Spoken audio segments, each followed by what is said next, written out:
En effet, la réalité se manifeste sous 4 axes. L'intérieur et l'extérieur de l'individu et du social, ou l'intérieur et l'extérieur du micro et du macro.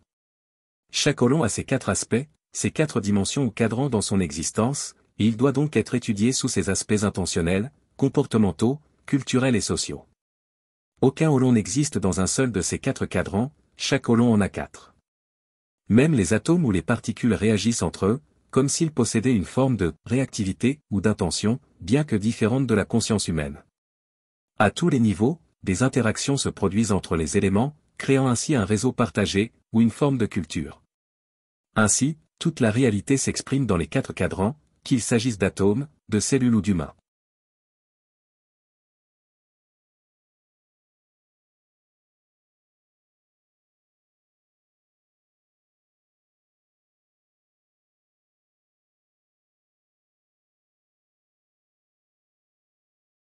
L'intention et la culture est appelée le chemin de gauche, la subjectivité.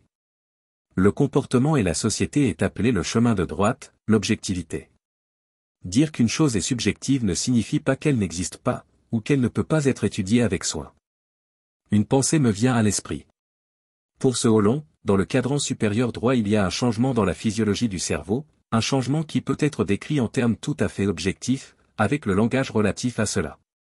Il y a eu une libération de noradrénaline entre les synapses neuronales dans le cortex frontal, accompagnée d'ondes bêta de forte amplitude, et ainsi de suite. Tout cela est suffisamment vrai et tout cela est très important. Mais ce n'est pas ainsi que j'ai vécu la pensée et je ne vivrai jamais ma pensée en ces termes. Au contraire, la pensée avait une signification intéressante et importante pour moi, que je peux ou non partager avec vous.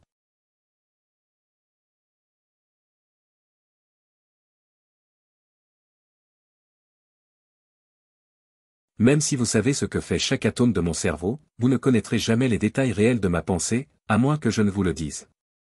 C'est le cadran supérieur gauche. C'est pourquoi le cerveau, même s'il est à l'intérieur de mon organisme, est encore seulement l'extérieur de mon être. Le cerveau est encore dans le cadran supérieur droit, toujours à l'extérieur. Je peux ouvrir un corps humain par la chirurgie et examiner tous les intérieurs, même jusqu'aux tissus, aux cellules et aux molécules. Mais ce ne sont pas le dedans ou l'intérieur, ce sont simplement plus de surface, plus d'extérieur que l'on peut voir maintenant. Ce sont des surfaces intérieures et non de véritables intérieurs. C'est pourquoi ils sont tous répertoriés dans le cadran supérieur droit. Ce sont tous les aspects des hôlons qui peuvent être enregistrés empiriquement.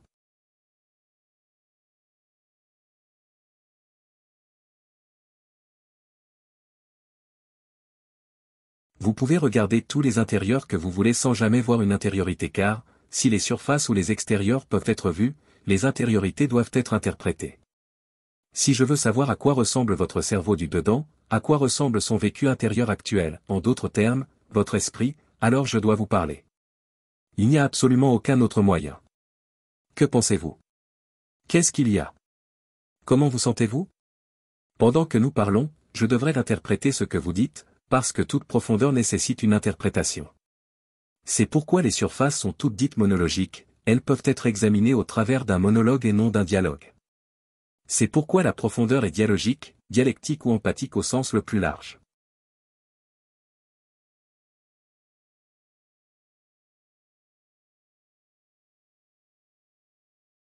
Vous pouvez étudier un tas de roches en mouvement de manière monologique, vous pouvez étudier la physiologie du cerveau de manière monologique, et vous pouvez étudier les taux de suicide de manière monologique. Mais vous pouvez étudier les intérieurs seulement de manière empathique, comme une sensation de l'intérieur, et cela signifie une interprétation. Je dois essayer de pénétrer votre profondeur, vos valeurs et votre vision du monde.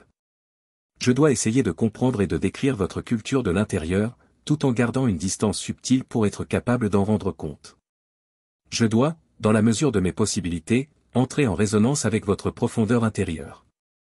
La profondeur en moi, l'expérience vécue, doit s'aligner avec empathie, sentir intuitivement la profondeur correspondante ou l'expérience vécue que je cherche à comprendre chez vous. La compréhension mutuelle est une sorte de résonance harmonique intérieure de la profondeur. Je sais ce que tu veux dire. Sur le chemin de droite, au fond, il suffit de regarder. J'aurais besoin de certains outils conceptuels et matériels, c'est vrai, mais finalement et fondamentalement, je ne fais que regarder. Je regarde une étoile avec un télescope. Je regarde une cellule avec un microscope. Je regarde les traînées de particules grâce à une chambre à nuages. Je regarde le comportement des rats dans un labyrinthe. Je regarde un système social au moyen de données empiriques et de statistiques. Dans chacun de ces cas, je n'ai pas à parler à l'objet de l'enquête. Je n'essaie pas de parvenir à une compréhension mutuelle.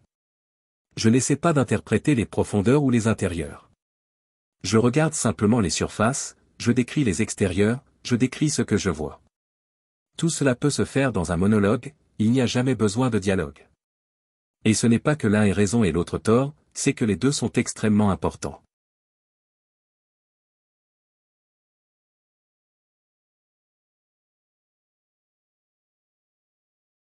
En tant que chercheur, j'énonce une affirmation ou une proposition concernant une situation objective, et la recherche tente de déterminer si cette affirmation est vraie ou fausse, souvent en essayant de la réfuter. Mais, dans tous les cas, cela se réduit à des affirmations du type « pleut-il ou ne pleut-il pas dehors ?» Je vais voir, et je découvre la situation objective, il pleut effectivement dehors. D'autres chercheurs vont voir et, si tout le monde est d'accord, nous disons qu'il est vrai d'affirmer qu'il pleut dehors. Toute vérité propositionnelle est de ce type, bien qu'elle puisse devenir assez compliquée. Le regard monologique nécessite souvent des télescopes, des microscopes, des électroencéphalogrammes et d'autres instruments complexes d'une sorte ou d'une autre. Mais tous tentent d'aligner les propositions sur une situation objective. Ils sont monologiques, propositionnels, empiriques. Le critère de validité est celui de la vérité, de la correspondance suffisamment précise entre la carte et le territoire.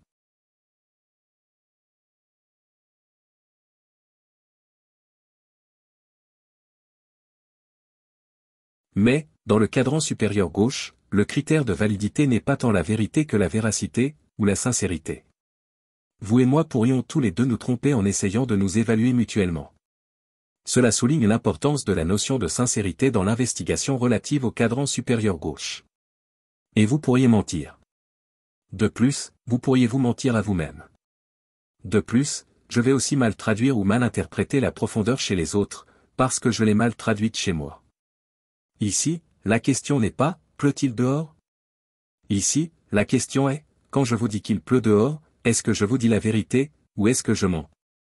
Ou peut-être est-ce que je me trompe moi-même ? Suis-je franc et honnête, ou malhonnête et insincère ? Ce n'est pas tant une question de vérité objective qu'une question de véracité subjective. Il ne s'agit pas de savoir si la carte correspond au territoire, mais si l'on peut faire confiance au cartographe. La véracité est donc une question de confiance et de sincérité. Véracité, sincérité, fiabilité, intégrité, voilà quelques-uns des points de repère essentiels pour naviguer dans le cadran supérieur gauche. Nous pouvons faire passer aux gens des tests empiriques de détection des mensonges. Mais, s'ils se sont d'abord menti à eux-mêmes, la machine monologique indiquera à tort qu'ils disent la vérité.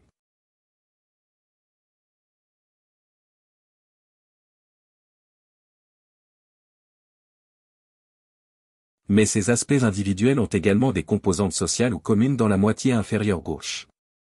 Si je vous dis mes pensées et que vous ne parlez pas la langue, par exemple, alors vous n'en saisirez pas le sens, même si tous les mots physiques et les stimuli vous bombardent librement.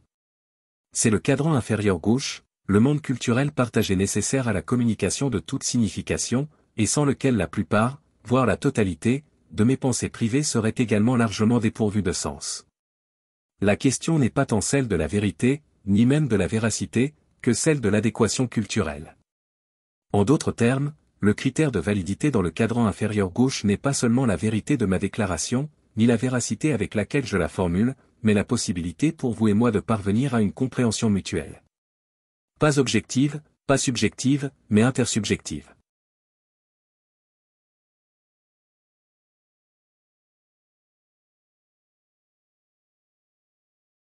Aucune intériorité, qu'elle soit individuelle ou collective, n'existe de manière désincarnée. Mes pensées personnelles laissent une empreinte dans la physiologie de mon cerveau, tout comme la culture s'inscrit dans des structures sociales matérielles et observables, écoles, bibliothèques, institutions. Ces structures ne sont pas de simples reflets passifs de la culture, elles en assurent une fonctionnalité essentielle. Elles permettent la transmission, l'organisation et l'évolution des savoirs et des pratiques collectives. C'est précisément ce que met en évidence le cadran inférieur droit, tout phénomène culturel possède des corrélats extérieurs, tangibles et fonctionnels, qui conditionnent sa pérennité et son impact.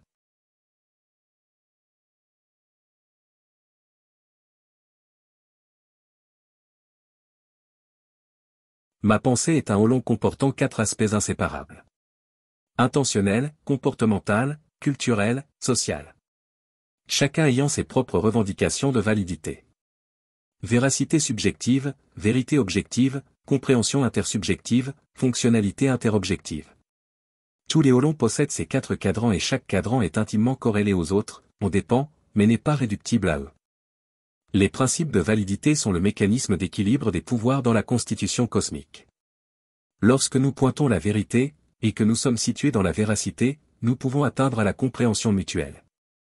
L'humanité a lentement et graduellement appris, au long d'une histoire vieille d'1 million d'années, à séparer la vérité de l'illusion, validité objective, la sincérité du mensonge, validité subjective, la compréhension de la confusion, validité intersubjective, la fonctionnalité de l'inefficacité, validité interobjective. Comme pour chaque événement de la dimension de gauche, il y a toujours quelque chose d'enregistré à droite, il peut sembler qu'une description exhaustive du chemin de droite couvre en fait tout ce qu'il y a à dire. En d'autres termes, puisque chaque événement du cosmos a effectivement une composante à droite, il peut sembler à tort que le chemin de droite épuise à lui seul le cosmos, alors qu'il n'a fait qu'enregistrer et mesurer les empreintes du géant.